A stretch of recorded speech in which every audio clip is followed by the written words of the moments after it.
à votre émission avec Yasmine Zaya, chanteur de jasmin d'Algérie, à partir du Canada, à partir de Montréal, à partir du centre-ville de Montréal et plus précisément à partir de Santec. Aujourd'hui, j'ai le plaisir de faire cette émission avec deux amis qui ont bien voulu être là pour vous informer d'un très beau domaine qui est le traitement des eaux. Un domaine très important puisque l'eau est importante pour la vie. Et donc, à ma gauche, j'ai Aziz Guerrou, qui est chercheur dans le domaine des technologies des eaux. Et j'ai également Monsieur Philippe Thompson, qui est directeur des programmes du Santec. Et Santec est un organisme affilié à l'École des technologies supérieures, qui est l'une des plus grandes écoles de génie au Québec. Bienvenue, Aziz. Merci. Bienvenue, Philippe. Merci. Alors, merci d'avoir accepté l'invitation. Pour moi, c'est très important de parler de l'eau. Et je n'ai pas trouvé mieux que vous pour parler de ces deux domaines. De ce domaine, justement, des deux domaines, c'est le traitement et les eaux. Donc, on va commencer par M. Philippe Thompson, qui est directeur de Santec. Santec est considéré comme un incubateur. C'est comme on dit incubateur, je ne pense pas que beaucoup de personnes connaissent ce que ça veut dire ce mot-là, donc on va leur faciliter la tâche pour rentrer dans le bain de cette émission-là. L'incubateur, c'est une entreprise qui travaille avec en fait, vous travaillez avec des entreprises technologiques qui sont en démarrage pour leur permettre de dépasser leur phase embryonnaire. Vous leur apportez un soutien pour qu'ils se lancent en fait dans le travail, dans la recherche, dans ce qu'ils veulent faire, c'est ça? Exact. Donc, c'est ça, moi j'ai donné juste une petite explication, parlez-nous un peu plus, peut-être plus précisément pour que les gens le comprennent. Absolument. Alors, précision, je suis le directeur des programmes et non pas le directeur du Santec. Excusez-moi. Le directeur du Santec, c'est mon boss, Richard Chénier. Alors, le Santec est un OBNL, on est affilié avec l'ETS, une école de génie ici au Québec. Et puis, ce qu'on fait, c'est qu'on accompagne des entrepreneurs, des entreprises en démarrage pour les amener du concept à la commercialisation. Okay. C'est notre mission. D'accord, très bien. Donc, je rappelle, je suis avec Philippe Thompson, qui est directeur des programmes au Santec, et Aziz Guerrou, qui est chercheur dans le domaine de traitement des eaux. Alors, votre entreprise qui est Santec, elle s'adresse à toutes les personnes qui veulent lancer une entreprise technologique. Vous leur apportez du soutien, j'imagine un peu soutien scientifique, hein, c'est-à-dire les encadrer dans ce lancement. Okay? Donc, vous nous avez donné une idée sur cette mission-là, mais j'ai une deuxième question. Alors, comment choisissez-vous les startups que vous accueillez dans votre programme? Ces entreprises-là technologiques qui veulent se lancer dans le domaine de la technologie, la recherche, ça dépend, ils veulent développer un outil, un matériel. Vous devez en choisir peut-être sur la base des critères et des conditions. En fait, c'est ça, on a un processus de sélection assez rigoureux. Notre porte d'entrée, c'est notre programme Accélération, qui est un programme de 12 semaines très intensif où on fait passer nos entreprises dans un processus pour bien valider et développer un modèle d'affaires autour de leurs solutions technologiques. Alors, à chaque cohorte, on reçoit entre 75 et 100 applications de gens, ce soit des professionnels, des gens d'affaires ou des étudiants en génie, en sciences, en mathématiques qui ont un rêve de développer, de démarrer une entreprise. Et puis, notre porte d'entrée, c'est le programme Accélération. Très bien. C'est quoi le pourcentage d'acceptation? Environ un tiers, alors 33%. La plupart du temps, on a entre 35 et 40 startups qui démarrent avec nous là, à partir pour notre programme Accélération. OK. Puis vous êtes le directeur et j'imagine qu'il y a toute une équipe qui travaille avec vous pour encadrer ces gens-là. J'ai toute une équipe, oui. Je suis accompagné, évidemment, un staff santé qui s'occupe de la programmation, de la logistique autour de la mise en place de tous les ateliers.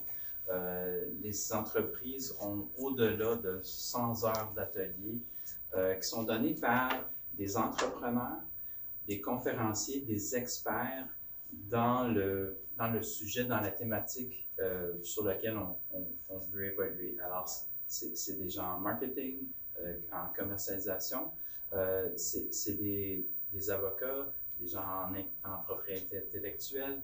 Euh, c'est une équipe diversifiée, hein? Très, très diversifiée parce que pour démarrer une entreprise, c'est pas juste un élément, c'est multidisciplinaire. C'est vraiment, faut accompagner des entreprises de plusieurs hommes. Très bien. Moi, pourquoi je vous ai dit, est-ce que vous êtes une équipe diversifiée? Parce que vous me disiez tout à l'heure dans les coulisses qu'il faut que la personne qui veut lancer son équipe, il faut que ce soit en technologie. Il faut que les gens comprennent que leur projet doit rentrer dans ce domaine-là. Hein?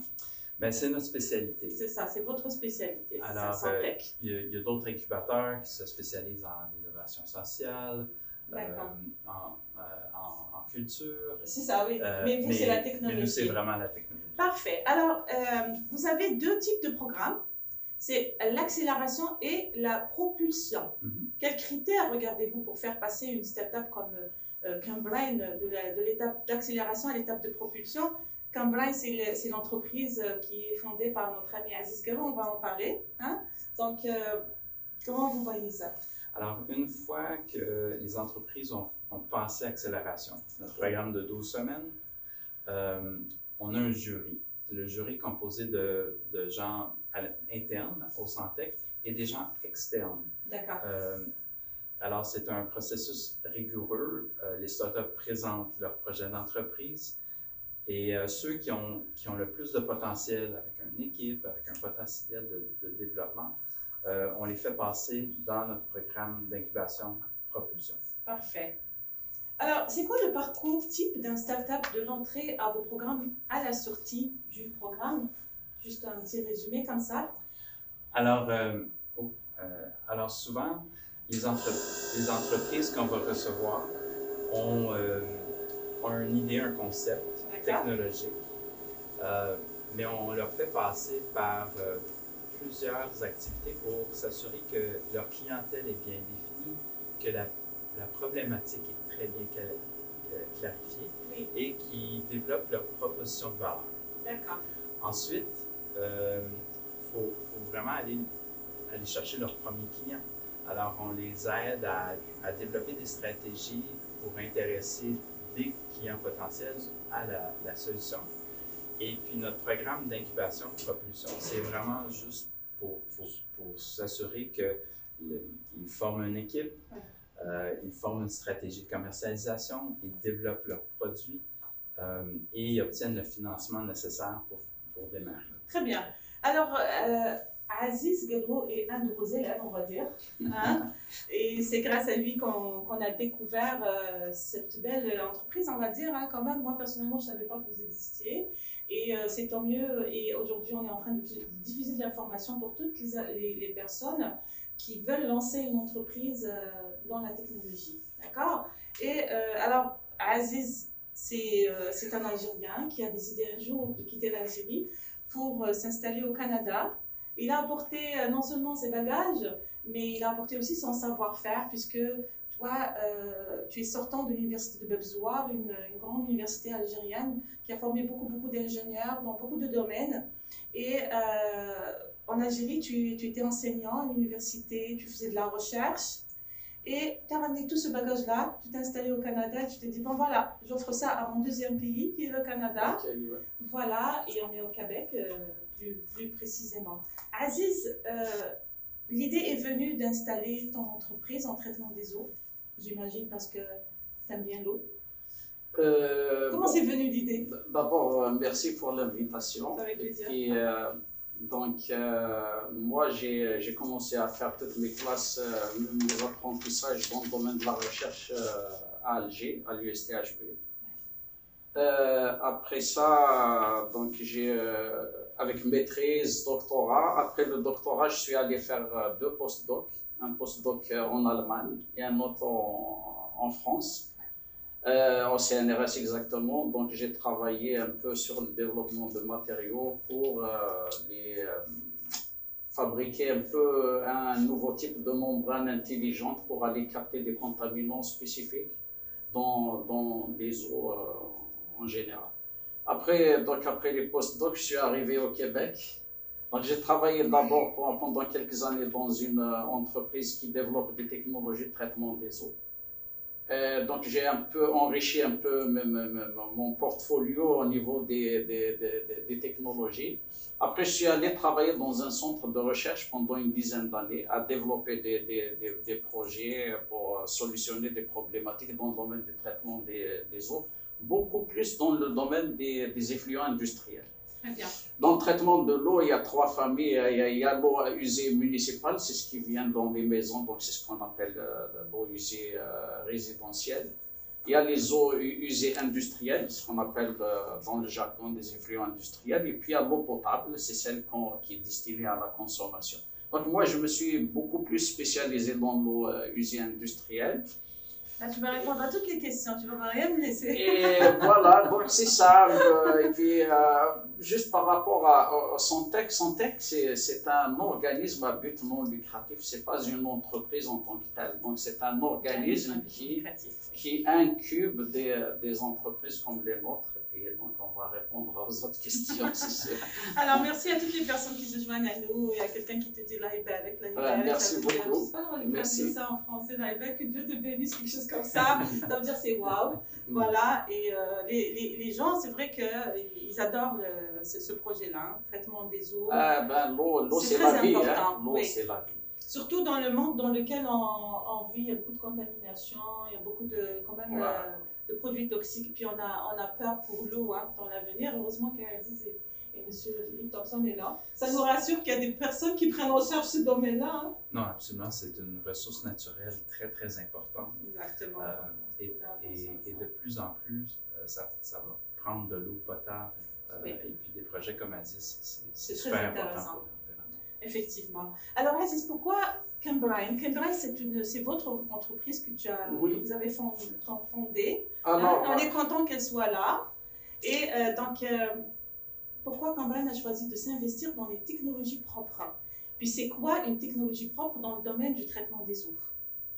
Voilà, donc... Ils sont difficiles?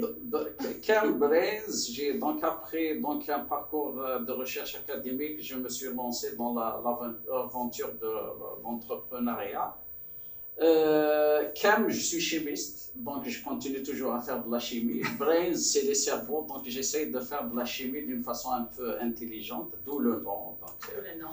Et dans le domaine du traitement des eaux, il y a un peu les technologies conventionnelles qui souvent vont utiliser des produits chimiques. On dose des produits chimiques. Quand on dose des produits chimiques, on va générer souvent des boues qui sont souvent toxiques. Si on récupère, mettons, des métaux toxiques, ça finit généralement dans les sites d'enfouissement. Et après ça, il y a un autre type de famille de technologies, ce qu'on appelle maintenant les technologies propres. C'est une nouvelle tendance. C'est des technologies en fait qui veulent éviter de doser des produits chimiques et de générer des résidus ou des boues qu'on va envoyer vers les sites d'enfouissement. Donc moi, j'ai décidé de m'investir dans cette famille-là de technologies, d'abord pour une conscience environnementale, et puis aussi, si on s'adresse à certains pays qui n'ont pas les moyens de se payer ces technologies conventionnelles-là, qui sont chémivores, je veux dire, ils utilisent beaucoup de produits chimiques. Alors, avec les technologies propres, c'est en fait des technologies qui utilisent essentiellement de l'électricité, qui va aller alimenter des réacteurs électrochimiques ou essayer d'utiliser des matériaux qui vont être réutilisés après le traitement et les recycler. C'est un peu ça une technologie propre. Voilà, donc le choix est comme ça. Et comment vous avez... Vous connaissez tu je suis très résolu. Alors, comment as-tu rejoint le Santec? Oui. Tu as entendu parler de ça peut-être chez des amis ou comment tu as eu l'information? En fait, le Santec, c'est un des incubateurs d'entreprises au Québec, si ce n'est pas le plus important, mais c'est un au moins des incubateurs qui sont très, très dynamiques dans le domaine et puis ils sont spécialisés dans les technologies. Très bien. Et donc moi, je connaissais un peu cette famille-là d'incubateurs, donc j'ai décidé tout naturellement d'aller passer par ce cheminement-là avec un incubateur dans le domaine des technologies. Les incubateurs sont très très importants pour accompagner quelqu'un qui veut démarrer une entreprise. Parce que comme moi, par exemple, je viens d'un milieu académique, je ne connais pas tous ces rouages-là de la business. Donc, au Sontec, on va vous aider à préparer un pitch, comment parler à un utilisateur, comment parler à un investisseur, comment parler à une banque, comment parler à un fonds de C'est un encadrement complet. Hein? Complet. Alors, on nous accompagne, on nous tient la main un peu comme un petit enfant qui va démarrer jusqu'à ce qu'il devienne adulte. Un élève, tu es un élève dans voilà, une école. Donc, c'est ça, j'ai choisi de faire le Sontec. Donc, j'étais chanceux d'être parmi les compagnies, parmi les centaines qu'ils disaient, parmi les trentaines qui ont été retenues. Après, parmi les trentaines, on retient environ une dizaine, à peu près, qui vont faire propulsion.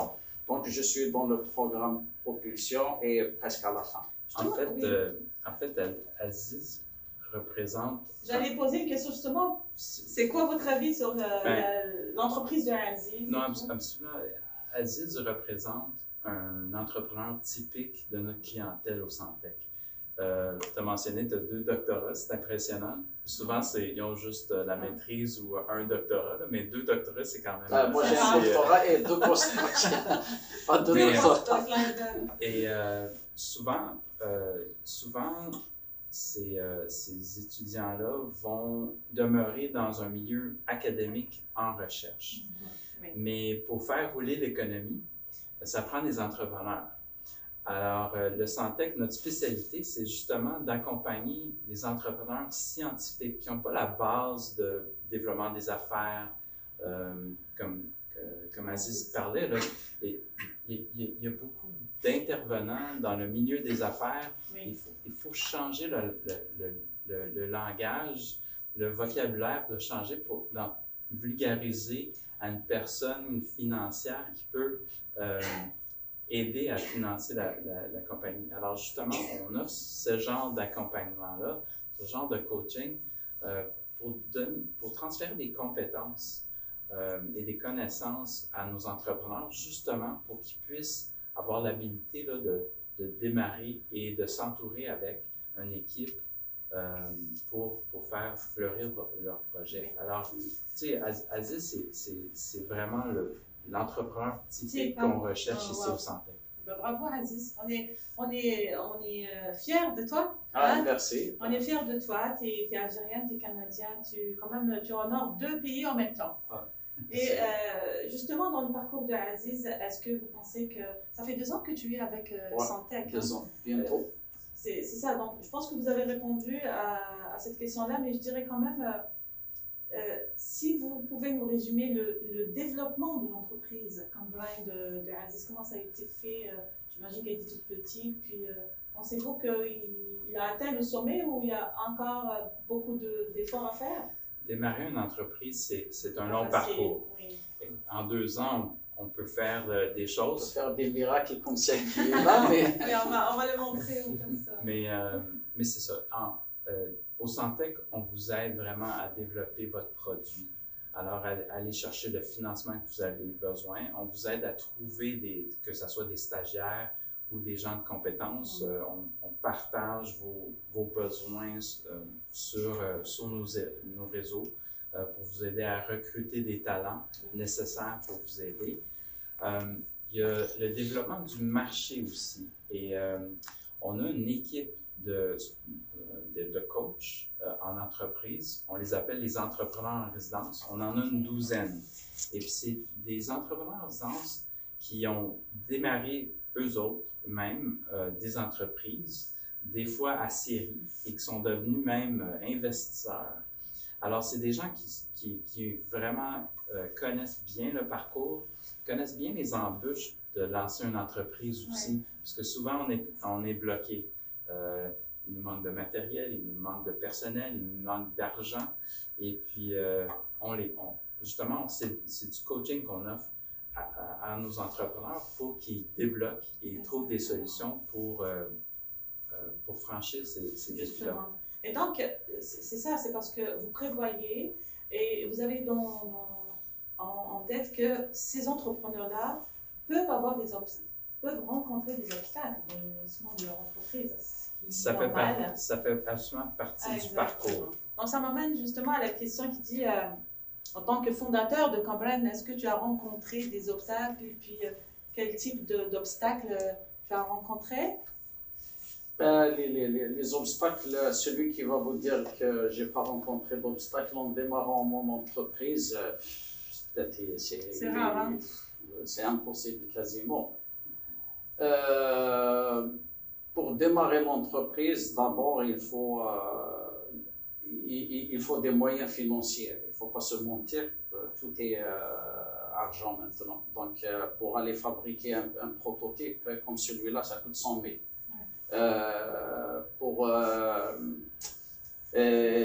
C'est ça. Donc, les obstacles, tout ça, c'est aller demander des financements. Des fois, c'est des demandes qu'il faut monter. Ça prend 2 semaines à rédiger une demande de financement et vous n'êtes pas sûr encore de l'avoir, le financement. Aziz, j'ai une petite question qui est posée par nos amis. Pour les immigrants, est-ce qu'il y a des obstacles spécifiques parce qu'ils sont issus de l'immigration? Est-ce que les choses se présentent plus faciles pour quelqu'un, pour un Québécois, parce qu'il connaît plus le Québec, parce qu'il connaît plus de monde, etc. Par contre, un immigrant, on a beau à connaître le monde ici, mais c'est pas comme quelqu'un qui est né ici. Hein. Moi, je suis un exemple vivant d'immigrant. Je suis pas né ici, mais moi, j'ai pas vu ça. Différence, comme Philippe a dit, on était une centaine. Je pense que le jury n'a pas regardé si je suis algérien ou canadien. Non, c'est pas dans ce sens. Et après ça, dans les ce qui peut faire la différence, c'est quelqu'un qui est né ici, il connaît un peu l'environnement. Mais c'est ça. Il sait exactement. Par exemple, les incubateurs d'entreprise, c'est pas tout le monde qui connaît les incubateurs d'entreprise. Par contre, quelqu'un qui est né ici, il a fait l'université, il a entendu parler de ça. C'est des petites choses peut-être qui font la différence. Sinon, après, pour accéder au financement, c'est ouvert à tout le monde. Oui. Pour rentrer au Sontex, c'est ouvert à tout le monde. Parce que des fois, c'est pas évident. Moi, j'ai fait l'université ici de Montréal, mais je vous dirais que beaucoup de choses, je les ai apprises parce que j'ai fréquenté des Québécois et des Québécoises. Ouais. C'est eux qui m'ont appris ça. C'est des choses professionnelles que je n'ai pas apprises forcément à l'université. Mais c'est parce qu'elle est québécoise, elle connaît mieux que moi et c'est tout à fait normal. C'est ça, c'est normal. Même si un Québécois de souche va aller à Alger, les Algérois vont lui apprendre plus qu'il va se perdre un peu au début puis il va s'en sortir après. Qu'est-ce que vous en dites sur ce point-là? Je dirais, vous avez déjà un avantage parce que vous connaissez le français. Oui, ça c'est clair. Au Québec, la première langue, c'est le français. Alors, ça aide beaucoup. C'est un facteur très important.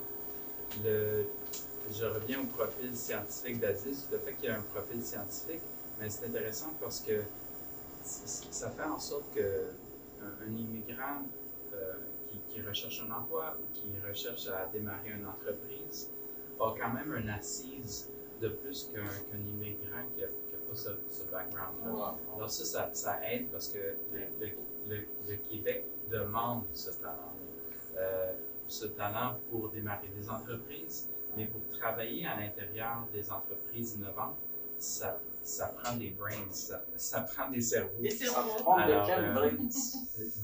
Alors ça, c'est un deuxième facteur qui aide aux immigrants qui veulent s'installer au Québec. Ouais. Et puis, juste ludiquement, le troisième facteur, c'est qu'il faut s'acclimatiser à notre climat. Aujourd'hui, là, il fait moins 25, moins 30. Quelque chose. On va pas dire Alors, très froid, ça prend des manteaux.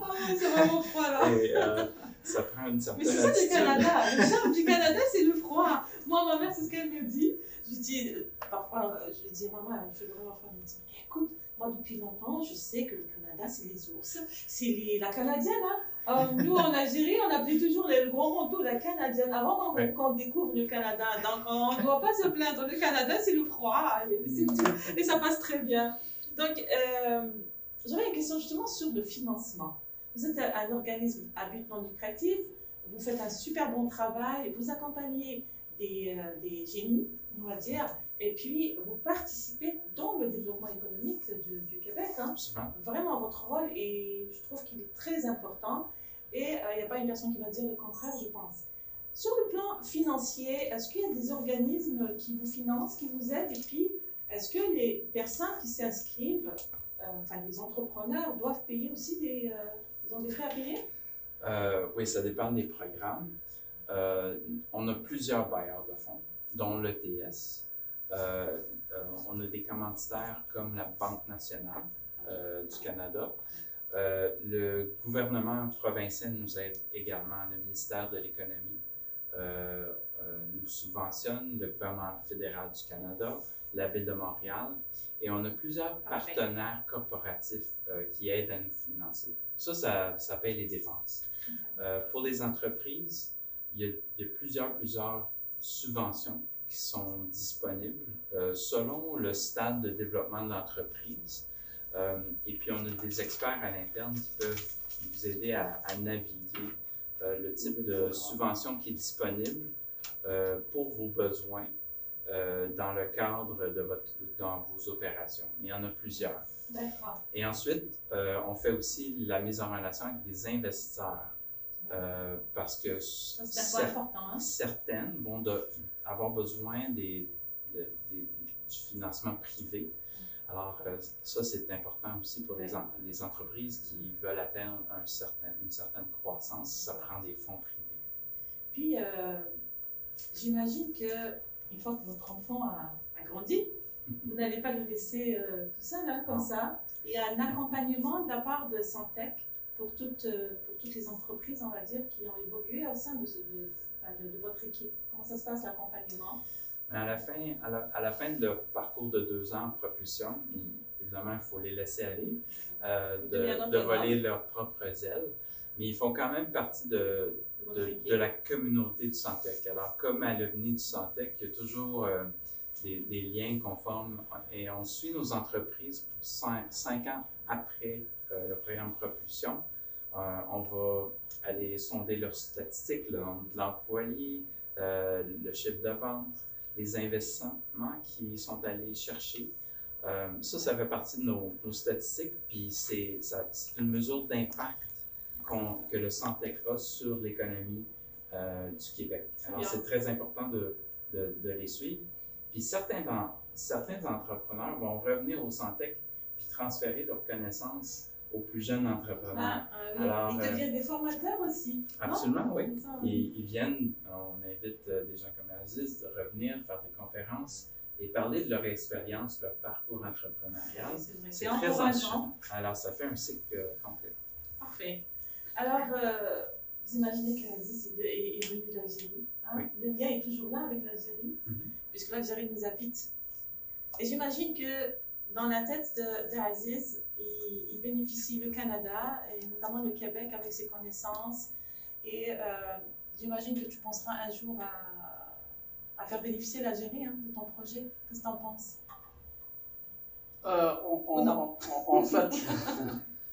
En fait, c'est sûr que le pays d'origine, on a coupé comme le cordon ombilical là quand on est, mais avec la patrie, on ne le coupe jamais.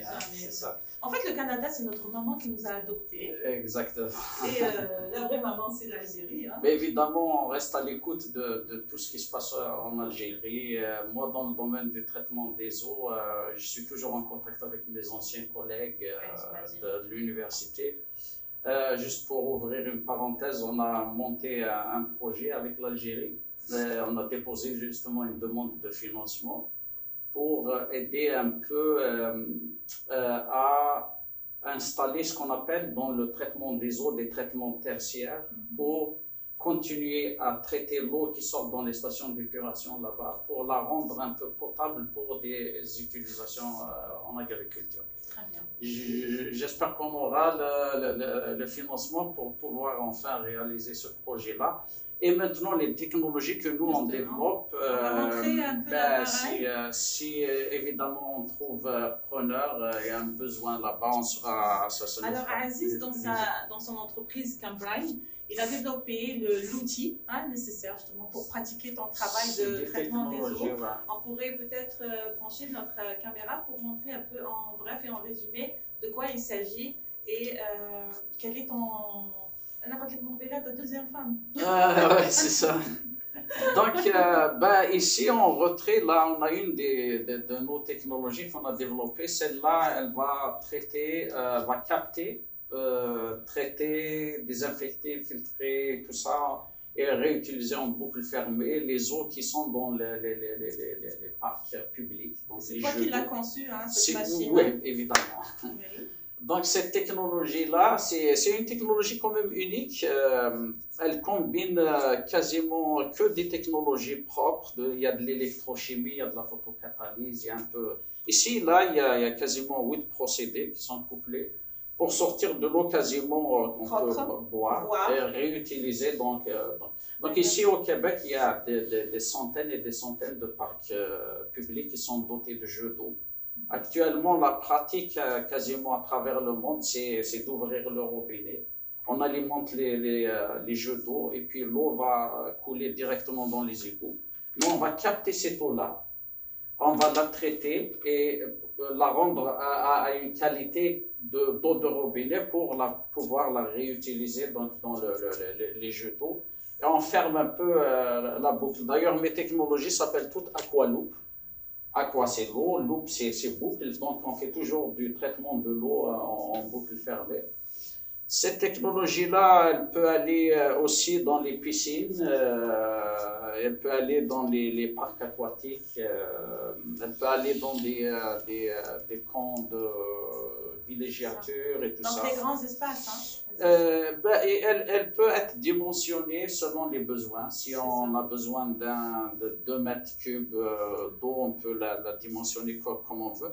Puis on a une autre technologie aussi, c'est grâce à elle d'ailleurs qu'on a eu un trophée que vous voyez ici. C'est une technologie aussi qui va recycler certains types d'effluents industriels pour récupérer l'eau, la réutiliser dans les procédés et puis aussi extraire les contaminants, entre guillemets, qui sont de la matière première pour être réutilisés dans le procédé. On fait donc du traitement. La beauté dans ton projet, c'est que dans le traitement des eaux, vous ne produisez pas de produits toxiques. On ne rejette rien. Vous ne rejetez rien, oui. C'est ça. C'est ça la beauté, c'est la particularité de votre projet. Bravo. Merci. On est quand même on est rassuré que Aziz est là. Ça prend justement des projets innovateurs comme ça oui. pour répondre à des problématiques courantes. Exactement. Ici au Canada, on est chanceux, on a beaucoup d'eau. Mais il faut la protéger, cette eau. Il faut la protéger, effectivement. C'est un grand pays où l'eau ne manque pas, le Canada. On doit la préserver. On ne doit pas penser qu'il y a beaucoup d'eau, donc on en fait ce qu'on veut. Mais on doit la préserver. Et puis des machines comme ça, je trouve que c'est un très bon projet. Tu me disais tout à l'heure qu'on peut la façonner en miniature, en plus petit. Miniature, plus grand, comme Parce on veut. que donc, pour le moment, à cette taille-là, tu feras affaire avec les villes. Les villes, ouais. Donc pour les piscines, pour les parcs. Les parcs publics, essentiellement. Exactement. Donc les villes, ils vont te contacter et puis tu peux leur offrir. Est-ce que tu leur conçois ce matériel-là? Quasiment, la technologie, elle est déjà comme elle est déjà optimisée. Okay. Donc toi, tu vends l'appareil. Oui, c'est ça. Il y a, dans notre modèle d'affaires, il y a la vente de l'équipement. Ou le service. Après, il y a le service. Okay. Parce que cette technologie-là, elle utilise des réacteurs, donc il y a du consommable. Et puis, nous, on a rajouté aussi un peu d'intelligence artificielle. Ici, c'est que cette technologie-là, elle a plusieurs centres de contrôle. Elle suit la qualité de l'eau. Et puis, elle a un routeur en haut, donc on la suit à distance. Donc, on sait tout ce qui se passe au niveau de l'équipement, la qualité de l'eau. À n'importe quel moment, il y a un défaut. Elle envoie une alarme, on la reçoit dans nos cellulaires. Et puis, on va envoyer donc quelqu'un qui va aller voir qu'est-ce qui se passe. Et puis, on collecte des datas, toutes les valeurs des paramètres qu'on suit au temps T. Donc, ces datas-là sont très importantes pour le client, surtout pour la municipalité. La municipalité, elle veut toujours documenter la qualité de l'eau au cas où il y a un événement, mettons qu'il y a une plainte de citoyens qui vont dire « Ah, moi, mon fils a attrapé une maladie hydrique, peut-être c'est à cause de votre parc. » Donc, elle a tout l'historique, donc la preuve comme quoi la qualité de l'eau a été suivie en tout temps, et puis donc c'est documenté. Alors, Raïli, une rose qui te dit chapeau bas, Amis Ntemout. Amis Ntemout, c'est enfant de mon village. Enfant du pays, voilà. Alors, c'est très intéressant, puis bravo, chapeau, et merci aussi pour Santec d'exister, hein, parce que sans vous, nos entrepreneurs ne peuvent pas aller loin. Il y a beaucoup de personnes qui ont de belles idées, mais parfois ils sont perdus parce qu'ils ne savent pas où s'adresser pour développer leur idée et en faire un beau projet, hein, et faire bénéficier le Canada d'une manière générale et le Québec d'une façon particulière. Tout à fait. En fait, ce qu'on donne aux entrepreneurs, c'est la possibilité de faire en très peu de temps, parce que normalement, une entreprise ça prendrait des années avec plein de détours, et on essaie de clarifier toute cette ambiguïté-là pour paver un parcours qui est assez logique, direct, dans une ligne droite. Moi, c'est ce que je trouve formidable, mais c'est très bien ce que vous avez dit parce qu'il y a des personnes que moi, personnellement, je connais, ils ont réussi dans leur entreprise, mais ils ont pris quand même 10 ans. Alors que s'ils passent par Santec, c'est juste 2 ans. Ça prend des fois un peu plus? Dépendamment de la nature de la technologie qu'on traite, les parcours peuvent être plus longs. Mais l'idée, c'est vraiment d'aller trouver leur premier client à l'intérieur des 2 ans pour qu'ils puissent itérer leur solution rapidement, puis s'assurer qu'au bout des 2 ans, qu'il y a un client payant pour la solution. C'est parfait, ça. Il faut signaler aussi une chose, c'est que rentrer au Santec, passer le programme accélération, aller vers propulsion, c'est pas encore un gage de réussite, parce qu'il y a des échecs. Même après propulsion, c'est pas toutes les entreprises qui rentrent en propulsion qui terminent le parcours. Il y en a qui abandonnent. Il faut expliquer juste pour les personnes, c'est quoi la période accélération et propulsion? Le programme accélération, c'est des formations intensives de 12 semaines. Chaque jour, vous avez plusieurs heures d'ateliers. On vous apprend toutes sortes de thématiques qui ont lien avec le développement d'une entreprise. Il y a des ateliers sur la propriété intellectuelle, il y a des ateliers sur comment faire un pitch pour parler à un investisseur, pour parler à une banque, pour parler à un client, comment aller chercher les premiers clients et tout ça. Donc ça, c'est 12 semaines. Après, dans ces 12 semaines-là, on va brasser toutes ces entreprises-là pour valider un peu celles qui ont le potentiel d'aller à la deuxième étape qui est 2 ans.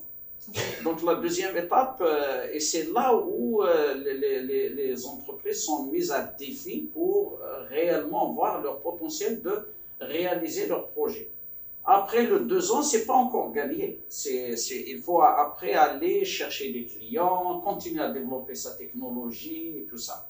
Donc, c'est un gros travail. C'est du travail et il faut beaucoup.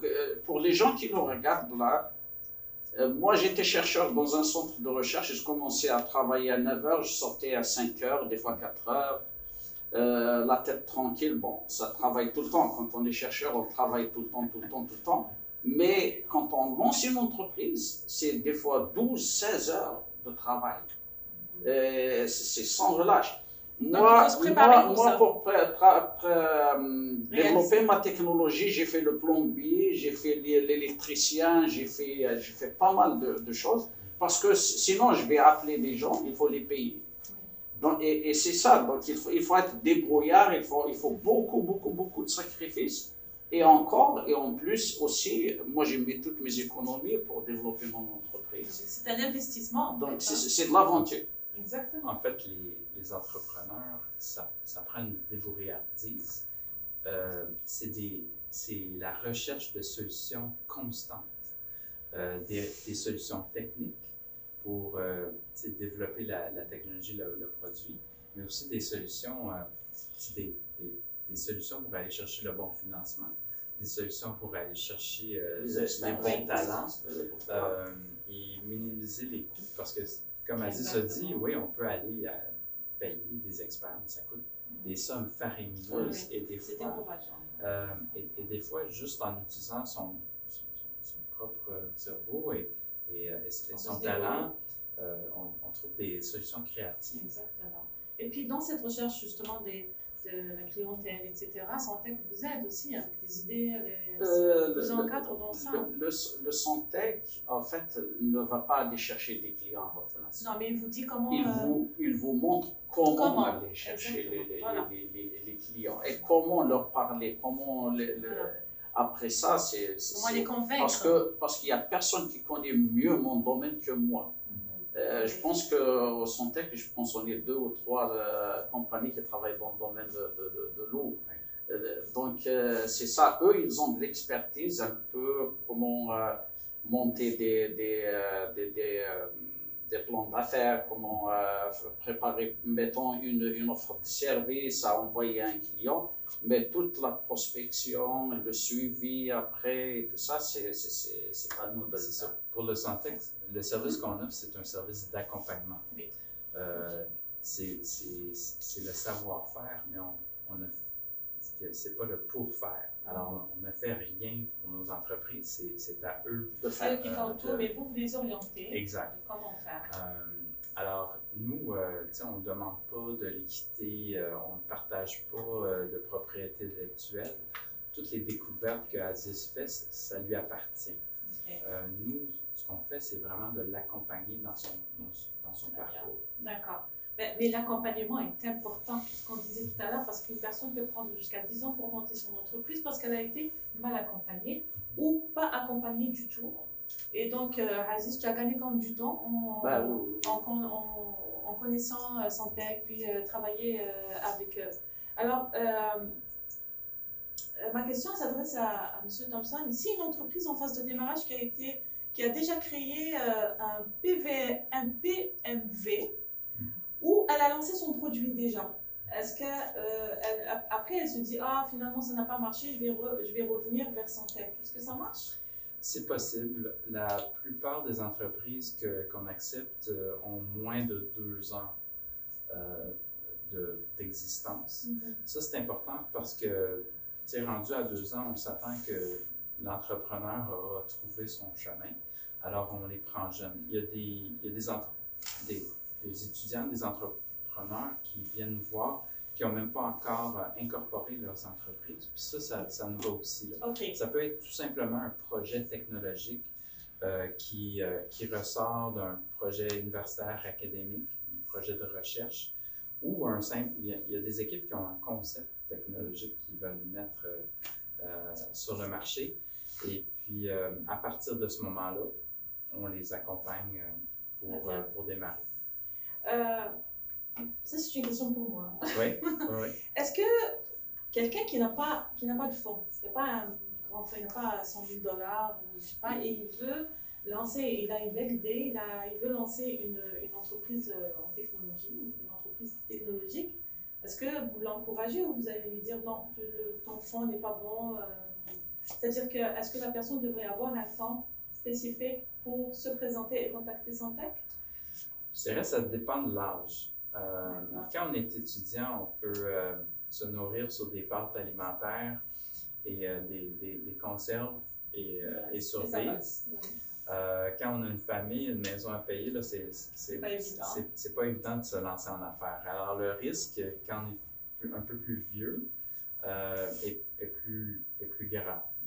Mais mais c'est pas impossible. C'est pas impossible et puis l'argent est là si le projet a du sens. Si le projet n'a pas de sens, bien, c'est certain que ça va être une difficulté, un challenge d'aller chercher des bailleurs de fonds pour le convaincre d'investir dans une entreprise qui finalement n'a pas démontré un potentiel.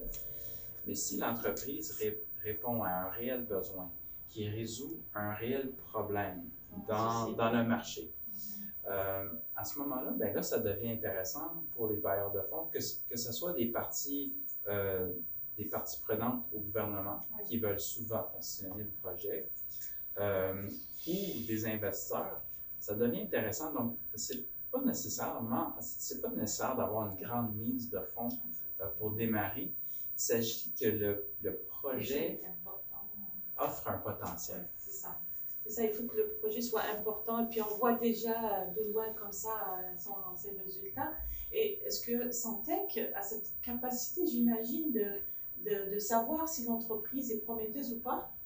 En fait, en début d'accélération, on pousse nos entrepreneurs de valider le concept. Okay. Alors, ça représente quoi valider? Bien, il faut s'assurer que le problème, c'est un réel problème. Alors ça, il faut aller voir des clients potentiels pour leur demander, c'est quoi votre problème? Et puis, quelle est la valeur de résoudre ce problème-là? Si le statu quo, ils ont une recette qui fonctionne, qui ne coûte pas très cher, en ce moment-là, ils vont continuer d'utiliser cette solution-là. Alors, peu importe votre solution innovante, si la solution qu'ils ont existe et qu'elle ne coûte pas très cher, le potentiel de l'entreprise est pas très grand.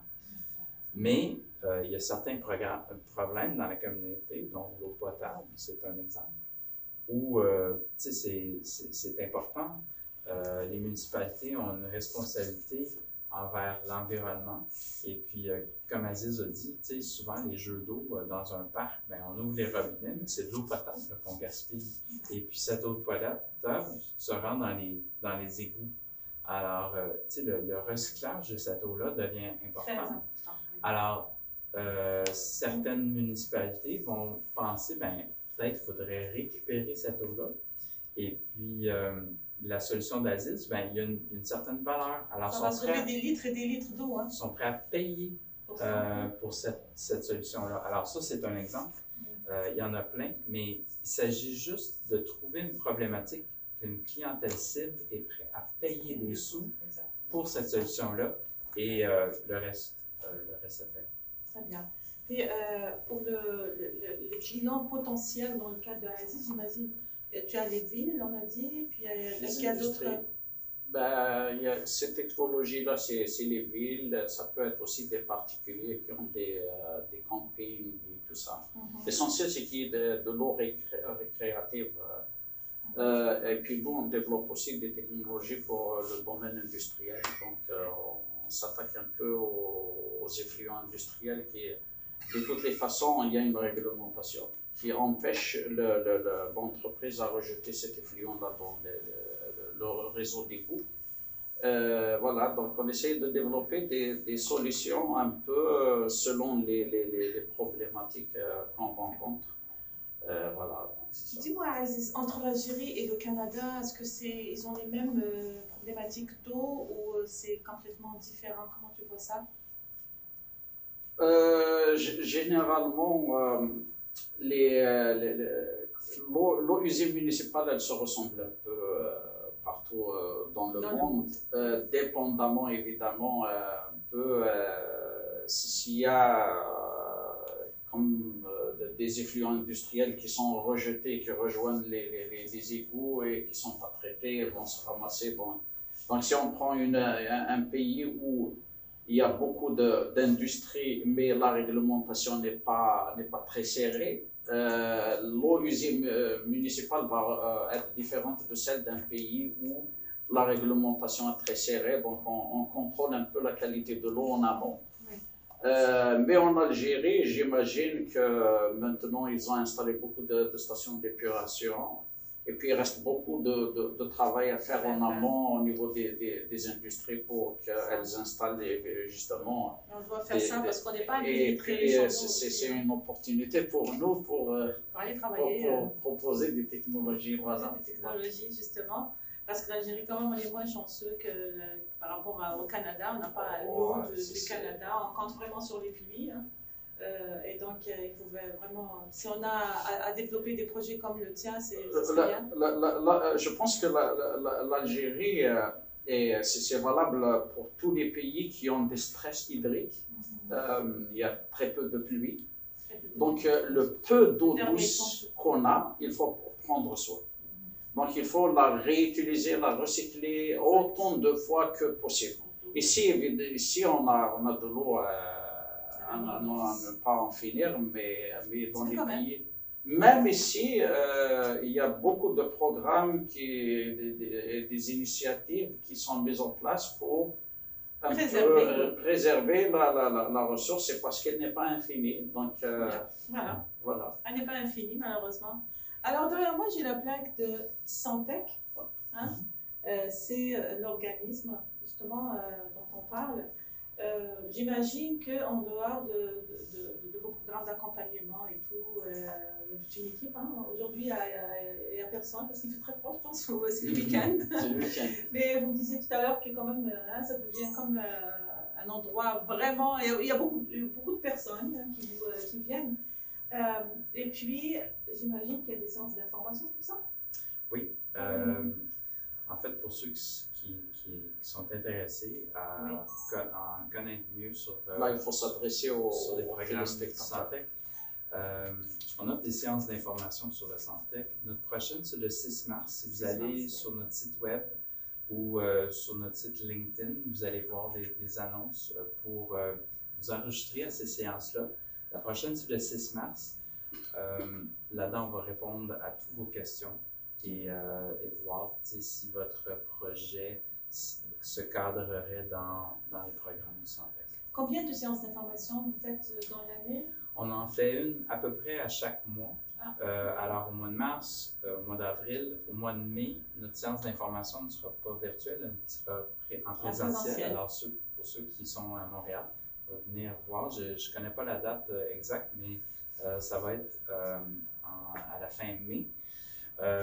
Nous allons avoir un dépôt de projet au mois de juin pour les entreprises qui veulent commencer en accélération au mois de septembre. D'accord. Alors, les dates vont être annoncées dans les prochaines semaines sur notre site web santec.co. Très bien.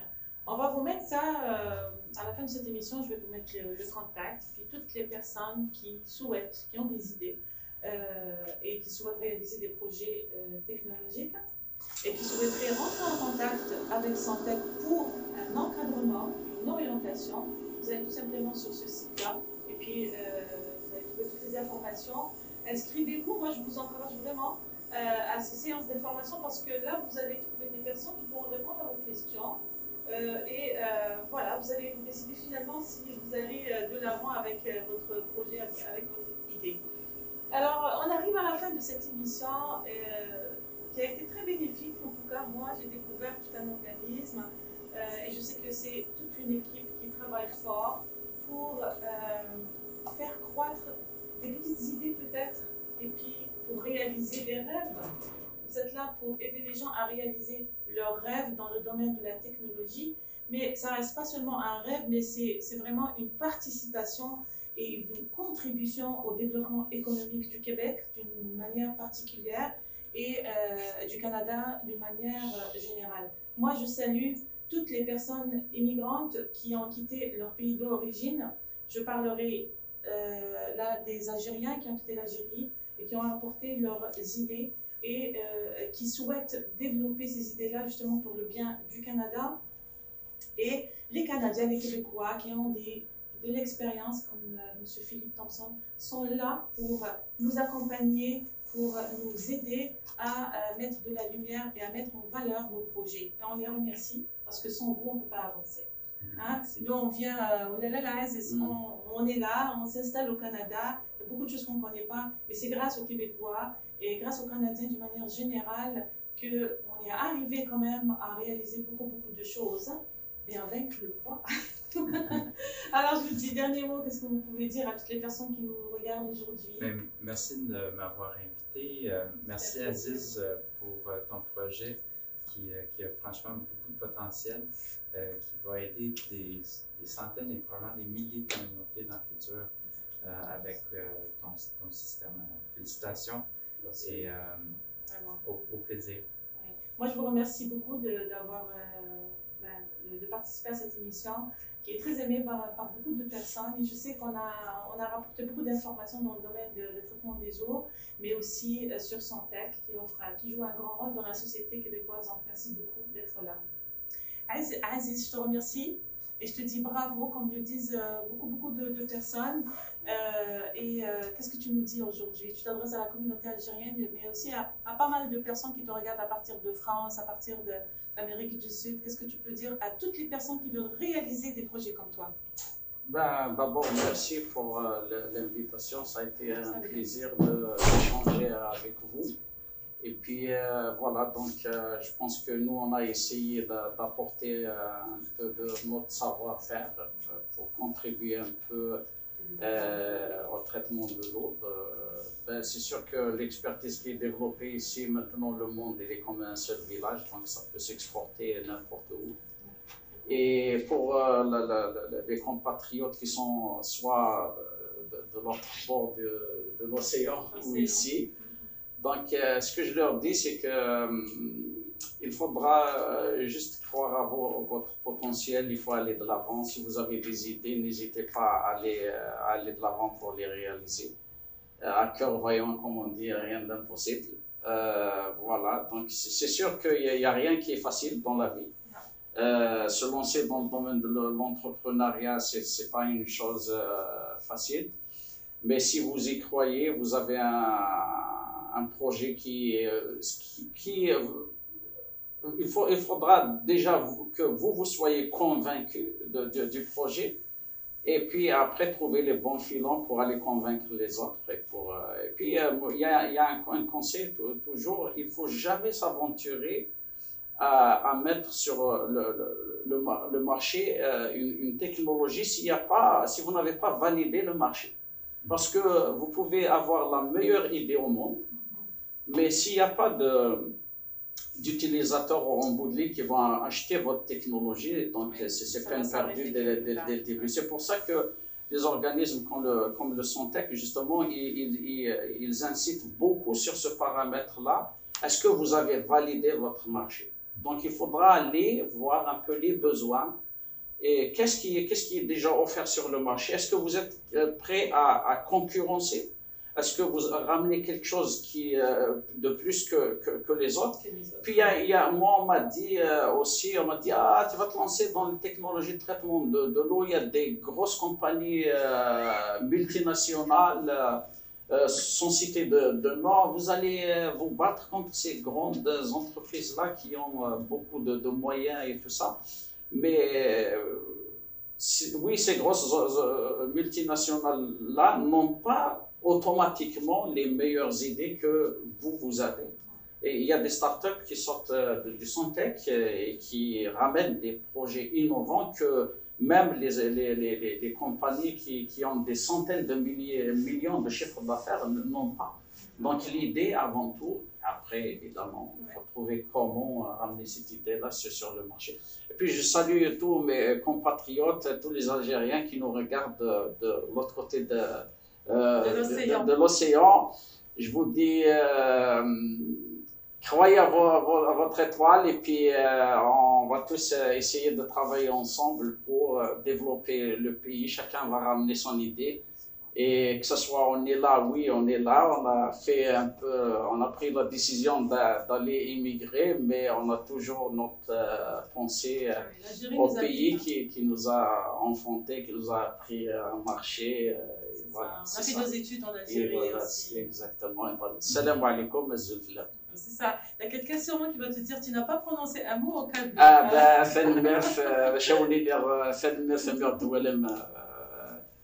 فوالا باش راوني تمني هناك حاشا رايني يرزن تحضر في منول ارثوفات ان شاء الله. Donc lui, il a parlé en kabyle, sa langue natale. Nous, on est un peu berbère, mais c'est ça nos origines. En fait, c'est toute l'Afrique du Nord qui... nous sommes tous des Amandirs. Et parce que la dernière fois, on avait fait une émission avec lui, puis il y avait quelqu'un qui lui a dit « Tu n'as pas prononcé un mot ?» Un seul mot, Je voulais pas qu'il refasse la même erreur. C'est important. Donc, c'est important que tu ne perds pas tes racines. Oui, c'est ça, de bien prendre des racines berbères. Il n'y a personne qui va perdre ses racines. Il y a un chanteur qui est très connu, mondialement connu, il s'appelle Henri Comassia, c'est un enfant de mon pays. Il s'est exilé lui aussi, mais il est né en Algérie. Il dit on emporte un peu sa ville au talon de ses souliers. Donc là où on va, le pays nous suit. Exactement. Voilà. On ne peut pas se détacher. Merci Aziz, merci Philippe. Vraiment, c'était un honneur de vous recevoir parce que moi, je sens aujourd'hui que je fais partie. J'ai contribué à un projet qui va sauver des millions de personnes un jour. Et donc, vraiment, je suis très, très contente. Encore une fois, contactez Santec qui pourra vous aider dans la réalisation de vos rêves technologiques. Alors, sur ce, mes amis, je vous dis merci d'avoir été là. Merci pour tous les commentaires. Je n'ai pas lu tous les commentaires. C'est sûr qu'on va répondre à vos questions également si vous en avez pour Santec et à M. Philippe Thompson. Je vous mettrai le lien de cet organisme qui joue un grand rôle dans la société du Québec. Au plaisir de vous retrouver samedi prochain à 14h, heure locale du Canada. Je salue toutes les personnes qui nous suivent à partir de l'Algérie, de France et l'Amérique du Sud, un peu partout dans le monde en fait. Et merci de votre suivi à votre émission Rihat Yasmine Zahir, chanteur de jasmin d'Algérie à partir du Canada. Bien à vous. Au revoir.